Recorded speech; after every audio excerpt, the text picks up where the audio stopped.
Lo nabantu esasibathembile ukuthi bazokhuluma into ekuyiyona, sibuka i-information abayikhipha la enkantolo ingeyona exactly le sicabanga ukuthi kungayiyona. So nje thina as umndeni njengoba ngisho ukuthi sizoqala ukulahlekelwa ithemba manje ukuthi sesihambe isikhathi eside kakhulu ngempela, but still ayikho into engathi iyaphatheka eyenzakalayo.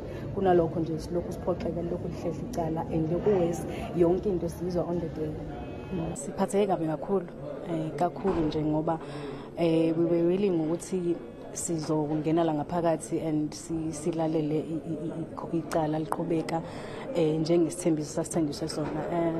Kubuhlungu kakhulu ke ukuthi siya travela size la without anyone who's been informing us ukuthi icala lizohlehla, of which we believe ukuthi ujaji akagulanga izolo, ujaji akagulanga mhlambe on Friday, or even if on the day ujaji okwatholakala ngathi uyagula bebevele beyazi ukuthi icala lizohlehla, of which bangasazi sathana as a family. Sibuka sengathi thina akekho umuntu onendaba nathi kule trial. Sibuka sengathi akekho umuntu osicabangelayo thina as a family, especially umama kaSenzo uhleli manje lapha ekhaya, uma wazi ukuthi icala liyaqhubeka, of which alisaqhubeki.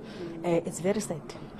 And it's very emotional kuthina because sisesihambe isikhathi eside kakhulu nenxeba elivulekile singazi ukuthi kwenzakalani kuSenzo, and we have ama questions ekufanele ngabe siyawathola uma sifika la enkantolo, officials wathola each and every time icala liyahlehla, and sesixakekile ngempela ukuthi kahle kanti kwenzakalani, because it's been kuya ku 10 years manje asitholi ukuthi kwenzakalani.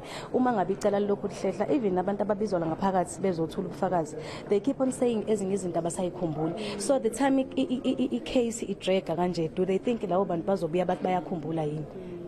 Sibuka sengathi thina as umndeni asicatshangelwa kuyona yonke le process.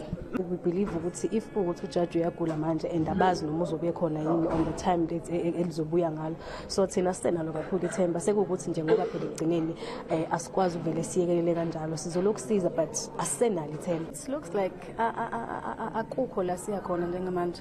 And njengoba ngisho ukuthi if lokhu lihlehla kanje icala, ayikho into ephathekayo esingathi sinayo manje nathi njengomndeni, even though nabantu esasibathembile ukuthi bazokhuluma into ekuyiyona. Sibuka i-information abayikhipha la enkantolo ingeyona exactly le sicabanga ukuthi kungayiyona. So nje thina as umndeni njengoba ngisho ukuthi sizoqala ukulahlekelwa ithemba manje ukuthi sesihambe isikhathi eside kakhulu ngempela, but still ayikho into engathi iyaphatheka eyenzakalayo.